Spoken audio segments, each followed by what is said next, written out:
সন্ধে হওয়ার পর চিনি কুঠিরের বাইরে এসে দাঁড়াতেই ভীষণ জোরে জোরে হাওয়া হতে থাকে। মাটিতে থাকা ধুলো ময়লা সব হাওয়ার দাপটে বাতাসে উঠতে শুরু করে। চিনি এদিক ওদিক তাকায়, কিন্তু কাউকে দেখতে পায় না। আচমকা এরকম দৃশ্য দেখার ফলে চিনি একটু চমকে যায়, কিন্তু নানান ধরনের আধ্যাত্মিক বিদ্যায় পারদর্শী হওয়ার কারণে নিজেকে সামলে নিয়ে দৃঢ় চিত্তে সাহসী মুখে সেই বিভীষিকার সামনে দাঁড়িয়ে থাকে চিনি।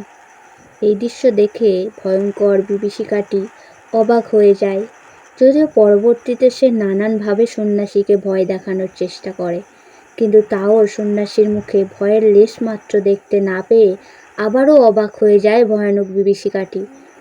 ভয়ানক বিভীষিকার অবাক মুখভঙ্গি দেখে চিনি বলতে শুরু করে, আমি গুরু বাবার